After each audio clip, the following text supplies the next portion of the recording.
The Sherlock Holmes Advent Calendar. An Odyssey to Jerusalem. By Sir Arthur Conan Doyle and Nora Godwin.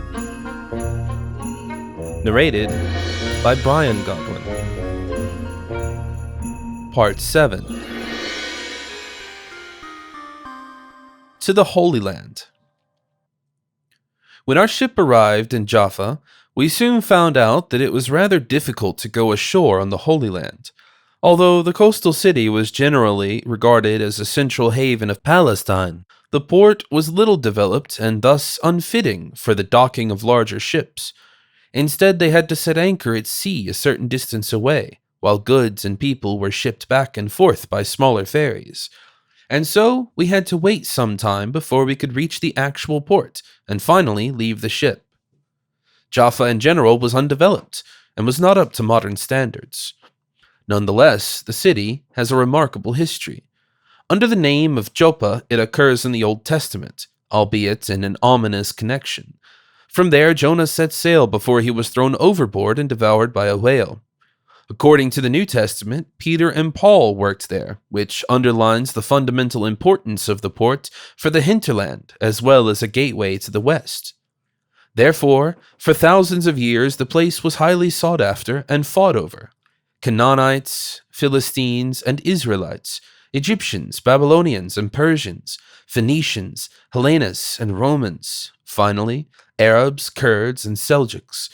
In the meantime, European Crusaders, and to this day, the Turkish Ottomans. So Jaffa experienced a lot of changes in rulership, destruction of structures, the killing of a big part of the population over and over again, and eventual resettling of the area. This explained the colorful mix of inhabitants, including a fairly high proportion of Russian Jews, but also some evangelical Americans who waited in their colony for the arrival of the Messiah, as well as the German immigrants of the Templar Society. But British and French companies were also present with sufficient staff, although their management levels mostly preferred to stay in the more comfortable Damascus or Beirut, and so did the local elites of money and real estate. We had an appointment with our contact man of the Ottoman authorities at the Park Hotel, so we took a horse-drawn carriage that was provided for the arriving pilgrims at the port and rode over bumpy streets into a small district that was mostly inhabited by German settlers. The buildings had reflected German architecture of that time and looked completely different from the rest of the city.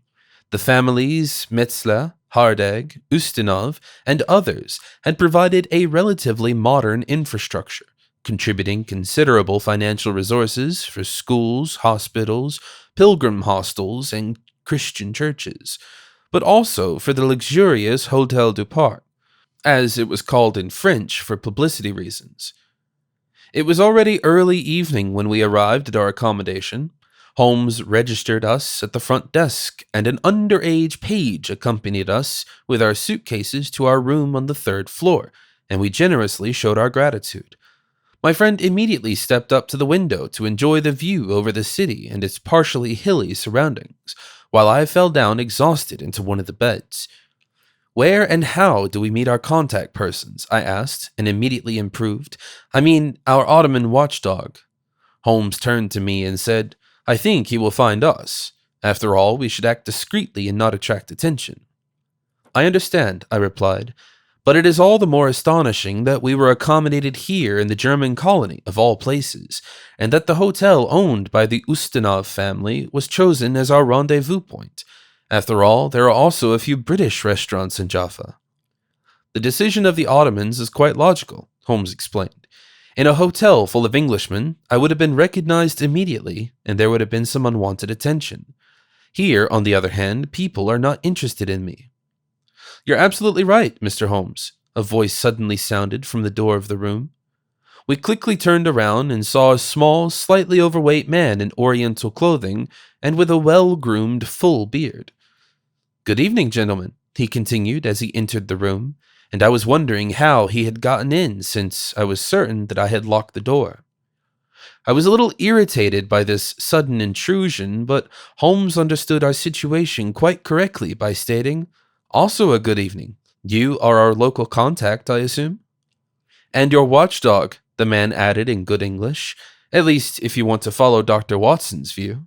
At these words, he nodded to me with a smile. You are well informed, I said. Could we now also know your name? The man still made a very good-natured face and replied, You can call me Salah. Salah? Holmes repeated. Am I therefore right in assuming that you are not a Turk, but an Arab? Indeed, confirmed our visitor. But to answer your next question, which you certainly asked yourself but left unspoken, my loyalty to the Sultan and his government remains unaffected. We would never have doubted that, I quickly assured, and still felt caught. All right, Salah concluded the strange round of introductions. Since all the formalities are taken care of now, we should go to work now. We have a lot planned for tomorrow and still require some preparation time for that today. First of all, after you have been at sea for a few days, and as I hear Dr. Watson also in the sea, I would like to catch you up on the newest developments. It was a mystery to me how this enigmatic guy could already know about my jump overboard, but I tried to stay unimpressed. Holmes also kept a straight face. May I have the floor? He asked and gave me a meaningful look. Regrettably, I must inform you, our guest continued, that the series of attacks in Jerusalem remains unbroken. Our investigators are still in the dark. There have been 2 more nightly attacks on Ottoman facilities.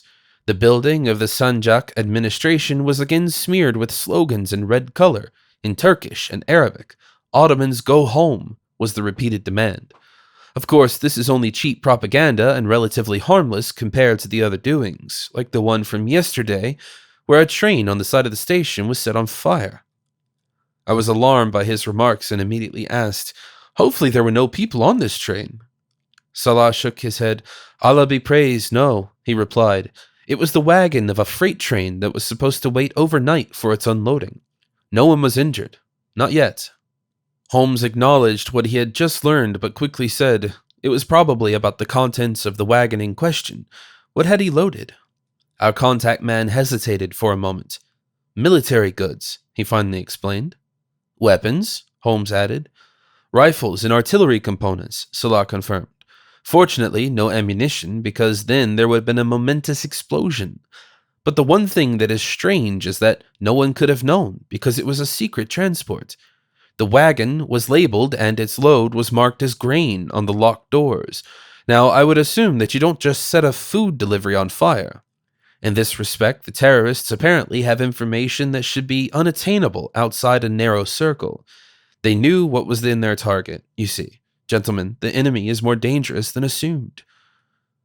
But I also see, Holmes replied, that the Ottoman administration is about to rearm in Jerusalem. Of course, Salah said bluntly. This is a precautionary measure, the omission of which would be negligent. If the attacks are not stopped and there is a further incitement of the population, then the administration has no choice but to declare a state of emergency and martial law. Of course, this would have to be enforced militarily. You see, just like in your Indian and African colonies. You can recall, right? This was undeniable. The British colonial administration often acted in a harsh way when it came to maintaining its rule. A weak spot in the self-image of the empire, which was sometimes difficult to gloss over. It's probably not the best idea to portray themselves as the moral leader of civilization. Be that as it may, Holmes responded with a confident response. I guarantee you that it won't come to that. As early as tomorrow, Watson and I will investigate with your valued support, of course. And there is no doubt that we will get a hold of the perpetrator before anything worse happens. I admire your confidence, Mr. Holmes, Salah replied kindly, but the matter may prove to be more complex than you currently think. This is not about a stolen amulet or a simple bank robbery, as you frequently deal with in your cases, but about maintaining peace in the region and the future of the entire Ottoman Empire. We are aware of this responsibility, Holmes assured, and I may add that the British government cares just as much about stability and security in Palestine. That's why we were sent. The Palestinian official smiled exaggeratedly. Certainly, gentlemen. Without a doubt, this is the central concern of British politics, without any, perhaps, imperialistic, ulterior motives. Once again, Salah had more or less subtly hit a point, because of course the Empire was concerned with other great powers gaining influence, especially Germany. We are not politicians, Holmes noted, but detectives. We will do our job in the best possible way, in accordance with our mission and the scope of action given by the Ottoman government. We are only asking for free and unbiased investigative possibilities, without interference from overzealous administrative officials or military officers, which would, of course, complicate our activities. I can guarantee this for my part and on behalf of the authorities, Salah assured. However, you will have to live with my occasional interference. No problem, said Holmes. From now on, we are partners. We will work together openly. Speaking of this, I interjected, let me openly ask a question. Mr. Salah, how did you know that I went overboard on the way from Constantinople to Jaffa? Our future Arab employee laughed. Oh, but Mr. Watson, you didn't think that we would actually let you arrive without any escort? The Ottoman Secret Service is everywhere, especially on board pilgrim ships. We were shadowed? I asked. Protected is the word you were looking for, Salah corrected me with an unbreakably friendly face. After all, we are investigating a series of terrorist attacks, and you can quickly become a target yourself. We have to be careful always. Of course, our new friend was not entirely wrong. Nevertheless, I wondered who the Ottomans' secret agents would have been on the ship. Had they disguised themselves? As part of the crew? As Muslim pilgrims? Or maybe even the Bavarian Catholic I had rescued from the sea was actually under the payroll of the Ottoman government? I realized that Holmes and I had ended up in the midst of an extremely difficult situation, in which, despite the cooperation with the authorities, we could probably only trust ourselves completely. After Salah had said goodbye, we discussed the latest events only briefly, because we had to reach the train to Jerusalem the next day in the morning hours. There, we would immediately begin our investigation, so that serenity may be maintained in the city of peace and throughout the Holy Land.